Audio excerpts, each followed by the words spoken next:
Bienvenidos a la ayudantía de músculos y compartimentalización de cuello a cargo del programa de ayudantes docentes de la Facultad de Medicina de la Universidad de Chile.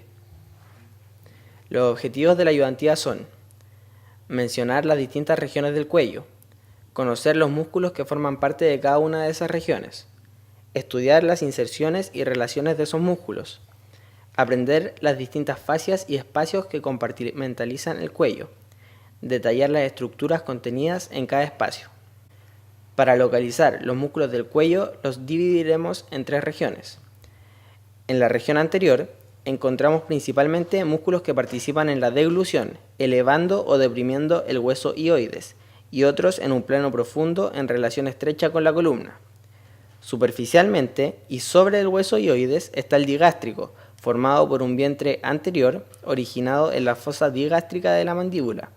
Se continúa con un tendón intermedio que se inserta en el cuerpo del hioides para finalizar en un vientre posterior que se inserta inferior al proceso mastoides.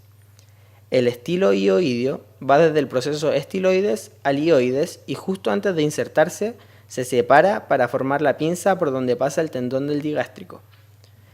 El milo hioideo forma parte del piso de la boca y va desde la línea oblicua interior de la mandíbula al hioides. El geni hioideo va desde la espina mentoniana inferior hasta el hioides, pasando cefálico al milo hioideo. Bajo el hioides está el esterno hioideo, desde el hioides hasta esternón y clavícula. El homo hioideo, que es un músculo digástrico que va desde el hioides hasta el borde superior de la escápula, y tiene un vientre superior y uno posterior separados por un tendón anterior a la vena yugular interna. Finalmente, dos músculos profundos al esterno hioideo, que son el tiroideo desde el hioides al cartílago tiroides y el esterno tiroideo desde el cartílago tiroides al esternón. En la misma región anterior, pero en un plano más profundo, justo anterior a la columna vertebral, tenemos el músculo largo de la cabeza, que va desde la porción basilar del occipital a los procesos transversos de C3 a C6. El largo del cuello, con una porción superolateral del atlas a los procesos transversos de C4 a C6 y una porción inferolateral desde estos procesos al cuerpo de las primeras vértebras torácicas. Finalmente, encontramos el recto anterior de la cabeza, desde el atlas a la porción basilar del occipital, y el recto lateral de la cabeza, desde el proceso yugular del occipital al proceso transverso del atlas. En la región lateral tenemos el platisma, que es un músculo de la mímica que se inserta en las regiones subclavicular, deltoidea, acromial y submandibular, y llega a confundirse con las fibras del orbicular oral. Su límite superficial es tejido adiposo y a profundo se encuentra con la lámina superficial de la fascia cervical. El esternocleidomastoideo se origina en proceso mastoides y línea nucal superior, y a inferior se separa en dos vientres para insertarse en clavícula y esternón. Las principales relaciones de este músculo son a profundo con la arteria carótida común, la yugular interna y el vago, a superficial con el nervio auricular mayor y la yugular externa, y emergiendo por su borde posterolateral podemos ver al accesorio. Finalmente tenemos los tres escalenos. El anterior va desde los procesos transversos de C3 a C6 hasta la primera costilla, el medio desde procesos transversos de C2 a C7 hasta la primera costilla y el posterior desde los procesos transversos de C4 a C6 hasta la segunda costilla. Anterior al escaleno anterior pasa la vena subclavia y el nervio frénico, y entre el anterior y el medio pasa la arteria subclavia y el plexo braquial. En la región posterior encontramos, en un primer plano muscular, el trapecio, que va de la línea nucal superior y suprema del occipital hasta los procesos espinosos de todas las vértebras torácicas, con sus respectivos ligamentos interespinosos. Un poco más profundo tenemos el elevador de la escápula, desde el proceso transverso del atlas y los procesos transversos de C2 a C4 al ángulo superomedial y borde medial de la escápula.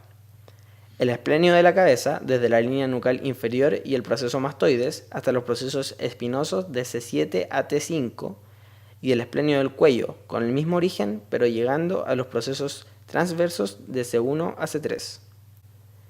En el tercer plano encontramos el hilio costal, que viene desde cresta ilíaca, se inserta en costillas y algunos de sus fascículos siguen ascendiendo hasta los procesos transversos de vértebras cervicales. El semiespinoso de la cabeza, desde las líneas nucales superior e inferior hasta procesos transversos de C3 a T5.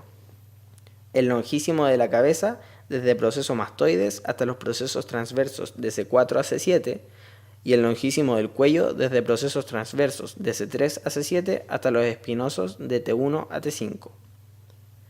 Finalmente, el cuarto plano contiene el recto posterior mayor, desde el proceso espinoso del axis a la línea nucal inferior, el recto posterior menor, desde el tubérculo posterior del atlas a la línea nucal inferior, el oblicuo superior, desde el proceso transverso del atlas a la línea nucal inferior, y el oblicuo inferior desde el proceso espinoso del axis al proceso transverso del atlas. Podemos entonces utilizar estos músculos para delimitar triángulos y facilitar la localización de estructuras contenidas en ellos. Hablaremos de un triángulo anterior y uno posterior que a su vez se subdividen en otros más pequeños. El triángulo anterior está delimitado por la línea media del cuello, el borde anterior del esternocleidomastoideo y el borde inferior de la mandíbula. Dentro de este encontramos al triángulo submentoniano, cuya base es el hueso hioides. Está rodeado por el rafe milohioideo a medial, el vientre anterior del digástrico a lateral y su contenido son linfonodos submentonianos y el origen de la vena yugular anterior. También encontramos el triángulo submandibular entre la mandíbula y los dos vientres del digástrico, que contiene la glándula submandibular, vasos faciales, el hipogloso, músculo milohioideo y linfonodos submandibulares. En su región más superior se encuentra el espacio parotidio. El triángulo vascular o carotidio está entre el vientre posterior del digástrico, el borde anterior del esternocleidomastoideo, el borde posterior del vientre superior del homohioideo y su contenido es la arteria carótida común, que a la altura del borde superior del cartílago tiroides se divide en interna y externa. La vena yugular interna, el nervio vago, el seno y glomus carotídeo, asa cervical y linfonodos cervicales profundos. Finalmente, el triángulo muscular es más bien un cuadrilátero entre hioides, homohioideo, esternocleidomastoideo y la línea media del cuello. Contiene músculos y vísceras infrahioideos, además de linfonodos asociados a ellas. El triángulo posterior está delimitado por el borde posterior del esternocleidomastoideo, el borde anterior del trapecio y el borde superior de la clavícula. Está separado en dos por el vientre posterior del homohioideo, quedando a superior el triángulo occipital, que contiene vena yugular externa, arteria cervical transversa, ramos posteriores del plexo cervical, nervio accesorio, troncos del plexo braquial y linfonodos cervicales. A inferior queda el triángulo homoclavicular o supraclavicular mayor, donde está la tercera porción de la arteria subclavia, linfonodos supraclaviculares y arteria supraescapular. Las fascias son estructuras fibrosas que forman compartimentos en el cuello. Podemos separar la fascia cervical profunda en lámina superficial, que está cubierta por el platisma, tiene una hoja de investimento y una profunda. Forma celdas para alojar al esternocleidomastoideo, trapecio, parótida y glándula submandibular, además de contener a la vena yugular anterior y externa. La lámina pretraqueal se extiende del hioides al manubrio esternal. Se divide en una hoja muscular para musculatura infrahioidea y una visceral para tiroides y tráquea. Esta última hoja se engruesa a superior para formar el ligamento suspensorio de la tiroides. Y además se desdobla para formar la fascia bucofaringea, que envuelve la faringe por posterior y lateral y hacia inferior rodea el extremo superior del esófago.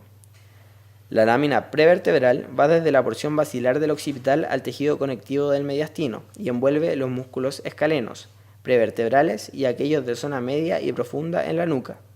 Se desdobla para formar la fascia alar. La vaina carotidia engloba el paquete vasculonervioso del cuello, formado por carótida común o interna, yugular interna y nervio vago. Las estructuras fibrosas nombradas delimitan espacios virtuales como el espacio retrofaringeo, que se encuentra entre la fascia bucofaringea y la fascia alar, llega hasta T2 y contiene linfonodos retrofaringeos, plexo venoso retrofaringeo, ramos del plexo faríngeo y arteria faríngea ascendente. El espacio peligroso entre fascia alar y lámina prevertebral que llega hasta T12. El espacio faringomucoso que se encuentra entre la tonsila palatina y el músculo constrictor superior de la faringe. El faringio lateral, delimitado a anteromedial por la faringe y a lateral por el pterigoideo medial y la parótida, estando dividido por el proceso de estiloides en un espacio preestilio que contiene la carótida externa, dando la maxilar y la temporal superficial, la vena retromandibular, el nervio facial y el nervio mandibular, además de un espacio retroestilio con la carótida interna, la yugular interna, entre ellos el nervio vago, a anterior el nervio glosofaringeo, a lateral el nervio accesorio, a medial el nervio hipogloso, a posterior el nervio simpático cervical, además de linfonodos. Finalmente, el espacio masticador, separado en 4, massetérico, pterigomandibular, temporal superficial y temporal profundo, cada uno de los cuales contiene secciones de la división mandibular del trigémino, arteria maxilar y músculos de la masticación. Mucho éxito.